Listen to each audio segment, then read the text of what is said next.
Happy Homebrew Wednesday, guys. Cheers. Hobgoblin. So that is no homebrew today. But I love this stuff. Could drink it all day long. I think it's probably my favourite go-to commercial ale to have a good session on, basically. Anyway, what I've been up to, New England IPA version 2. Had a great brew day on that. I did do a grain to glass video on it, and I may put it up in a couple of weeks' time, depending how good it tastes. It's all bottled up now, conditioning away, we'll see. But as I sampled the trial jar when I was bottling, I wasn't best pleased. Great brew day. 4 grams of Mosaic, last off at Flame Out. Vermont ale yeast, White Labs, 7.3%. Everything I wanted from a New England IPA. It's got the haziness, it's there, really good lightness to it. Much different to my other one, my version 1. Everything was tasting great before I added my dry hop in it.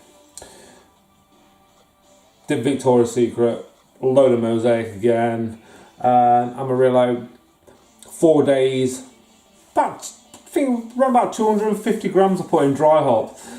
So I wanted that great big punch there of, in your face hops. 4 days, and it's come out ever so bloody bitter. Now, maybe I should have cold crashed it, let everything, go straight down. I don't know, but obviously I bottled it up, so we'll see what happens. Whack it in the fridge, it may settle down in there, and crack it open in a couple of weeks. Hopefully it should be right, but there's no off flavours there, it's just that real big bitterness at the back of the throat, and I just don't like it.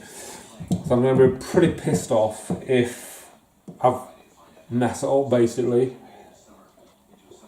But time will tell, I guess. Big Brown Rye. 6.2% this come out at.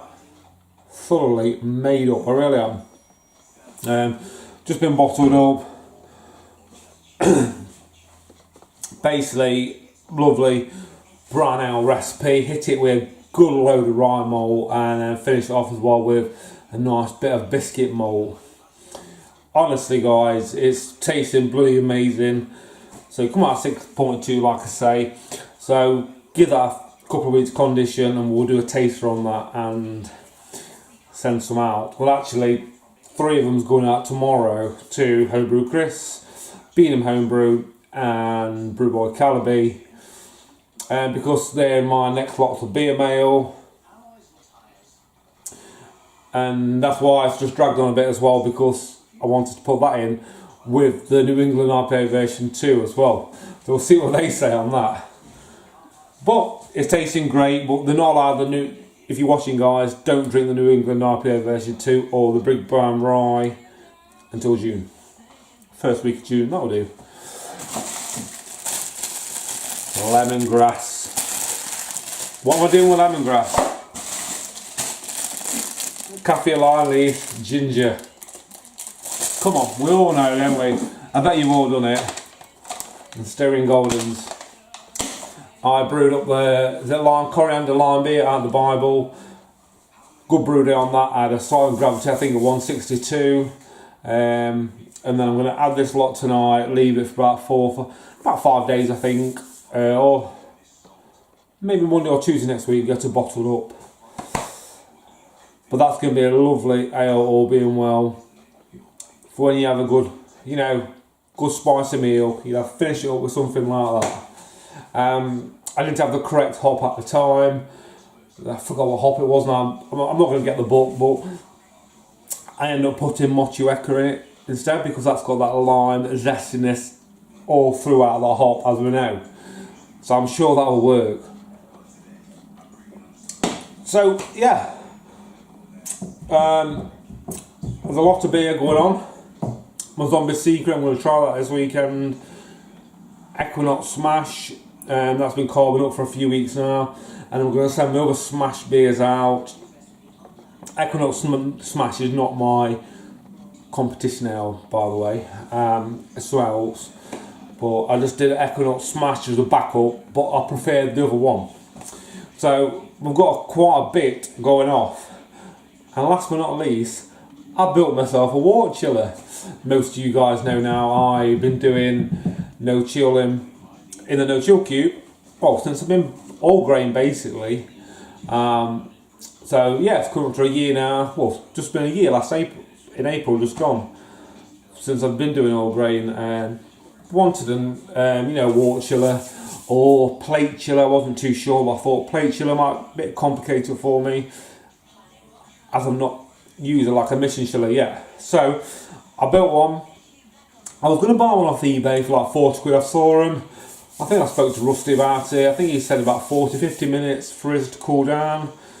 And I think other people are similar. So I bought some copper.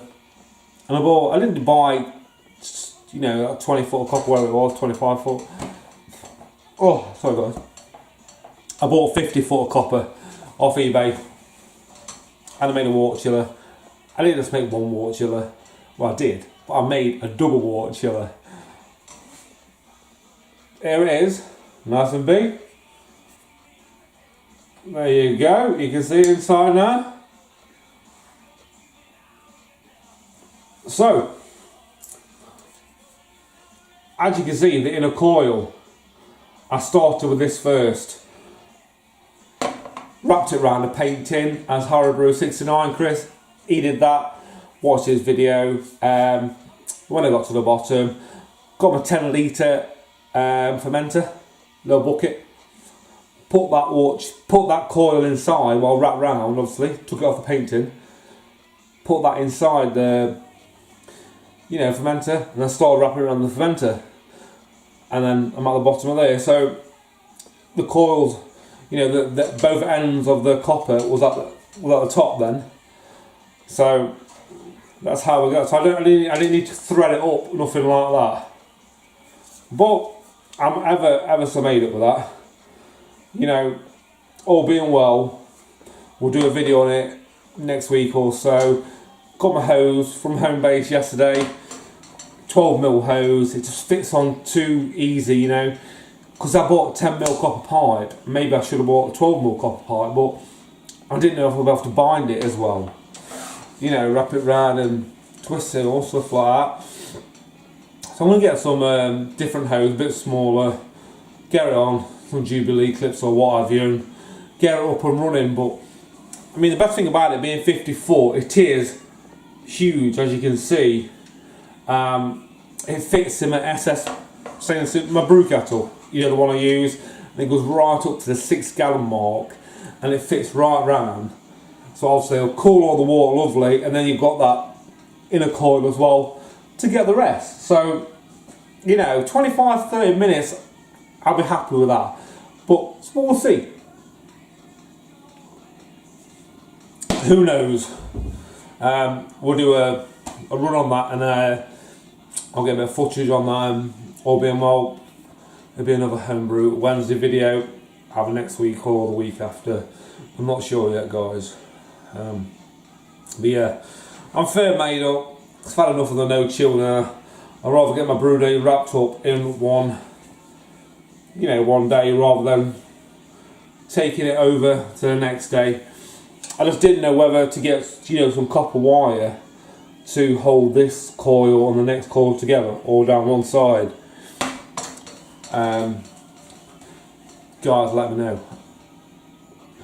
I think we'll get a tie wrap at the top here to bring it together, but yeah,